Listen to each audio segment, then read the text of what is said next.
जय भीम, जय शिवराय, जय संविधान. आपले भारतीय संविधान प्रश्नावली सदरमध्ये आपले स्वागत आहे. मित्रहो, आपले भारतीय संविधान भाग 1 संघ व त्याचे प्रदेश यामधील कलम 4 विषयी अल्पशा माहिती प्रश्नावली माध्यमातून आपण बघणार आहोत. व्हिडिओ शेवटपर्यंत पहा. भारतीय संविधानाचे कलम 4 पहिल्या आणि चौथ्या अनुसूचीतील सुधारणा आणि पूरक, आनुषंगिक आणि परिणामी बाबींची तरतूद करण्यासाठी कलम 2 आणि 3 अंतर्गत केलेले कायदे.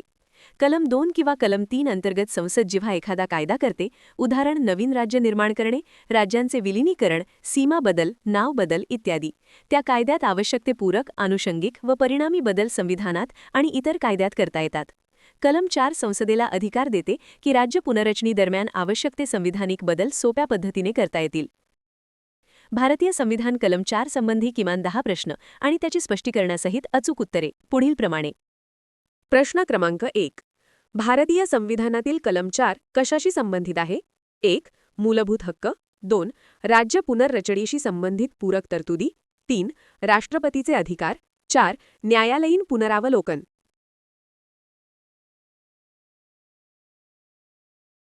आणि याचे अचूक उत्तर आहे पर्याय क्रमांक 2.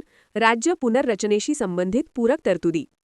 भारतीय संविधानातील कलम 4 म्हणजेच आर्टिकल 4 हे राज्यांची निर्मिती व पुनर्रचना करताना संविधानात व इतर कायद्यांत आवश्यक ते पूरक, अनुषंगिक व परिणामी बदल करण्याशी संबंधित आहे. कलम 4 हे कलम 2 आणि कलम 3 अंतर्गत संसदेद्वारे करण्यात येणाऱ्या कायद्यांचे स्पष्टीकरण व पूरक तरतूद आहे. कलम 2 म्हणजे नवीन राज्ये संघात समाविष्ट करणे. कलम 3 म्हणजे राज्यांची निर्मिती, विभाजन, विलिनीकरण, सीमा किंवा नाव बदल. या कारवाईनंतर संविधानात व इतर कायद्यांत बदल करणे आवश्यक ठरते. हेच बदल करण्याचा अधिकार कलम 4 देते. राज्य पुनर्रचना झाल्यावर संविधानातील पहिली अनुसूची म्हणजेच राज्यांची व केंद्रशासित प्रदेशांची यादी, चौथी अनुसूची म्हणजेच राज्यसभा सदस्य संख्या, इतर संबंधित कायदे व प्रशासकीय तरतुदी. कलम 4.1 नुसार संसद हे सर्व बदल एकाच कायद्यात करू शकते. कलम 4.2 मध्ये स्पष्ट केले आहे की कलम 2 किंवा 3 अंतर्गत करण्यात आलेले संविधानातील बदल संविधान दुरुस्ती मानले जाणार नाहीत. सामान्यतः संविधान दुरुस्तीसाठी कलम 368 मधील विशेष प्रक्रिया लागते, पण राज्य पुनर्रचनेसाठी केलेले बदल हे साध्या संसदीय बहुमताने करता येतात. नवीन राज्य तयार झाले किंवा एखाद्या राज्याची सीमा बदलली की संविधानातील नोंदी बदलणे अपरिहार्य असते. हे बदल अवघड दुरुस्ती प्रक्रियेत अडकू नयेत म्हणून कलम 4 संसदेला सुलभ अधिकार देते. प्रश्न क्रमांक 2. कलम 4 कोणत्या कलमांतर्गत केलेल्या कायद्यांवर लागू होते? 1. कलम 1 व 2. 2. कलम 2 व 3. 3. कलम 3 व 4. 4. कलम 3 व 5.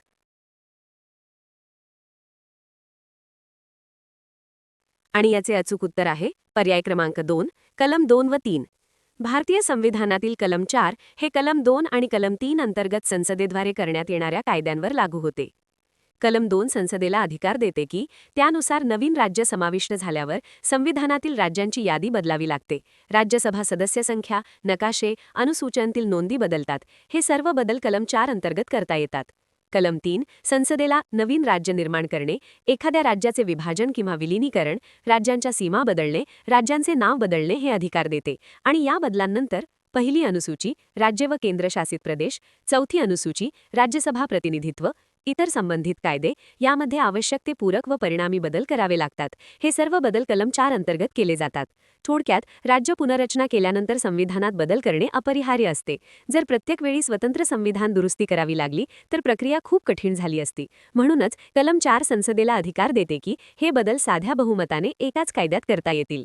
म्हणजेच कलम 4 हे भारतीय संविधानातील कलम 2 नवीन राज्य समावेश आणि कलम 3 राज्य निर्मिती व पुनर्रचना अंतर्गत संसदेद्वारे केलेल्या सर्व कायद्यांवर लागू होते आणि त्या कायद्यांमुळे आवश्यक ठरणारे संविधानिक बदल करण्याचा अधिकार देते. प्रश्न क्रमांक 3. कलम 4 नुसार संसद कोणते बदल करू शकते? 1. केवळ साध्या कायद्यात. 2. केवळ मूलभूत हक्कांत. 3. संविधान व इतर कायद्यांत आवश्यक ते पूरक बदल. 4. फक्त राज्यघटनेत.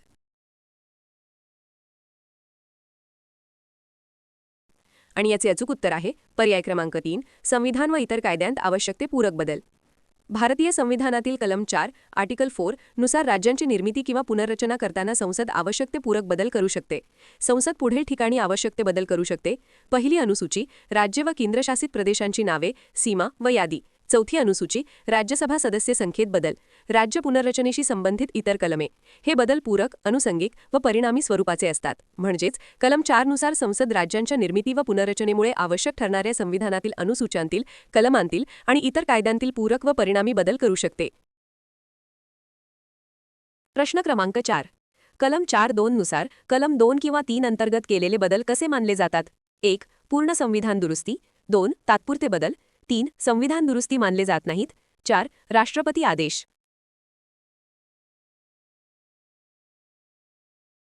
आणि याचे अचूक उत्तर आहे पर्याय क्रमांक 3. संविधान दुरुस्ती मानले जात नाहीत.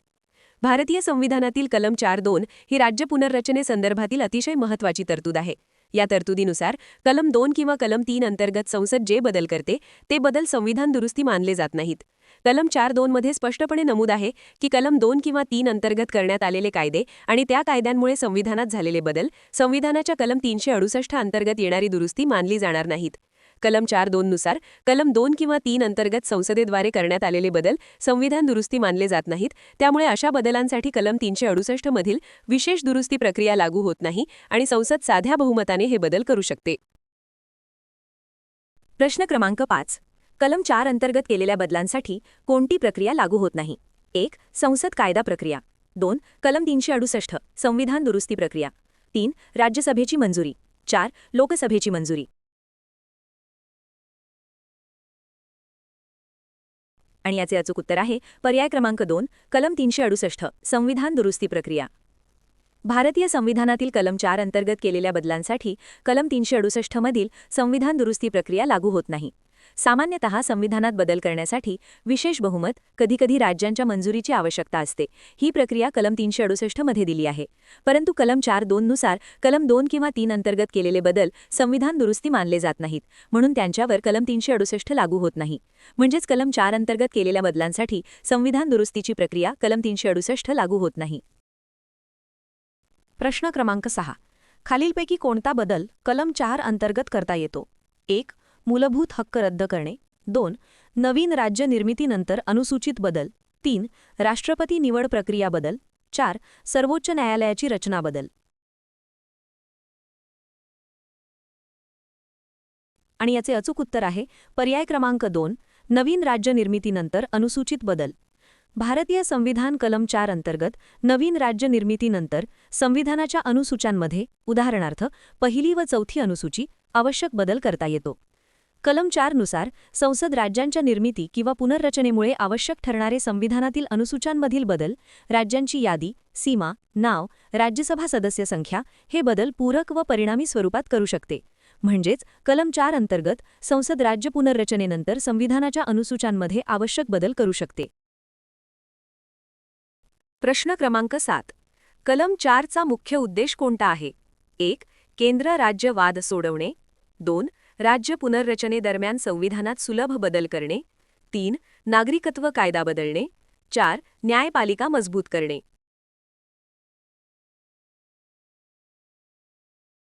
आणि याचे अचूक उत्तर आहे पर्याय क्रमांक 2. राज्य पुनर्रचनेदरम्यान संविधानात सुलभ बदल करणे. कलम 4 चा मुख्य उद्देश असा आहे की राज्यांची निर्मिती किंवा पुनर्रचना करताना संविधान व इतर कायद्यांत आवश्यक ते पूरक, अनुषंगिक व परिणामी बदल सुलभपणे करण्याचा अधिकार संसदेला देणे हा आहे. नवीन राज्य तयार झाले, राज्याची सीमा किंवा नाव बदलले, राज्यांचे विलीनीकरण किंवा विभाजन झाले, अशा वेळी संविधानातील अनुसूच्यांमध्ये व इतर कायद्यांत बदल करणे अपरिहार्य असते. हे बदल कठीण संविधान दुरुस्ती प्रक्रियेशिवाय साध्या संसदीय कायद्याने करता यावेत हाच कलम 4 चा मुख्य उद्देश आहे. म्हणजेच कलम 4 चा मुख्य उद्देश राज्य पुनर्रचनेमुळे आवश्यक ठरणारे संविधानिक बदल सुलभ व जलद पद्धतीने करणे हा आहे. प्रश्न क्रमांक 8. खालीलपैकी कोणते विधान योग्य आहे? 1. कलम 4 स्वतंत्र संविधान दुरुस्ती कलम आहे. 2. कलम 4 फक्त राज्यसभेला अधिकार देते. 3. कलम 4 हे कलम 2 व 3 चे पूरक आहे. 4. कलम 4 मूलभूत हक्कांशी संबंधित आहे.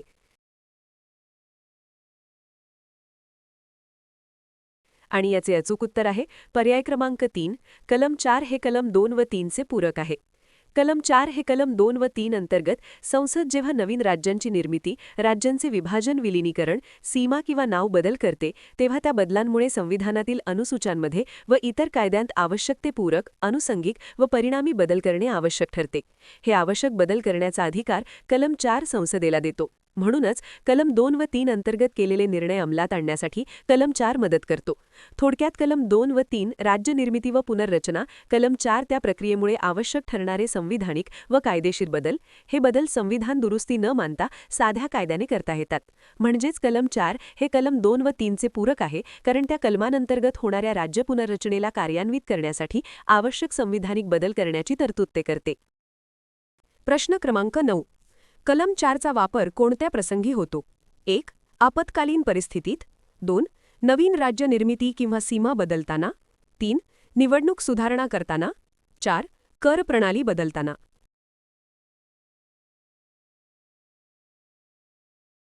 आणि याचे अचूक उत्तर आहे पर्याय क्रमांक 2. नवीन राज्य निर्मिती किंवा सीमा बदलताना. कलम 4चा वापर तेव्हा होतो जेव्हा संसद कलम 2 किंवा कलम 3 अंतर्गत राज्यांबाबत बदल करते आणि त्या बदलांमुळे संविधान व इतर कायद्यांत आवश्यक ते पूरक व परिणामी बदल करावे लागतात.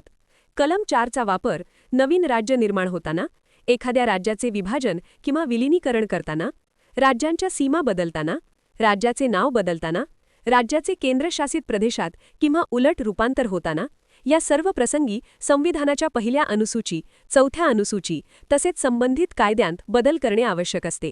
हे बदल करण्यासाठीच कलम 4चा वापर होतो.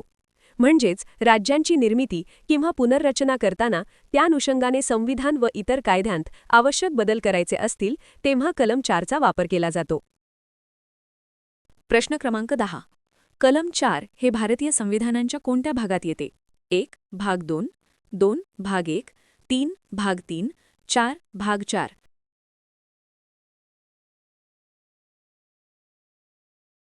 आणि याचे अचूक उत्तर आहे पर्याय क्रमांक 2. भाग 1. भारतीय संविधानातील कलम 4 हे भारतीय संविधानाच्या भाग 1 मध्ये येते. भाग 1. संघ व त्याचे प्रदेश, the union and its territory. कलम 1 ते 4. भारताचा संघ, राज्ये, केंद्रशासित प्रदेश आणि राज्य पुनर्रचना. कलम 4. कलम 2 व 3 अंतर्गत केलेल्या कायद्यांमधील पूरक तरतुदी. म्हणजेच कलम 4 हे भारतीय संविधानाच्या भाग 1 मध्ये समाविष्ट आहे. मित्रहो, आपले भारतीय संविधान भाग 1 संघ व त्याचे प्रदेश यामधील कलम 4 विषयीची स्पष्टीकरणासहित माहिती आपण बघितली.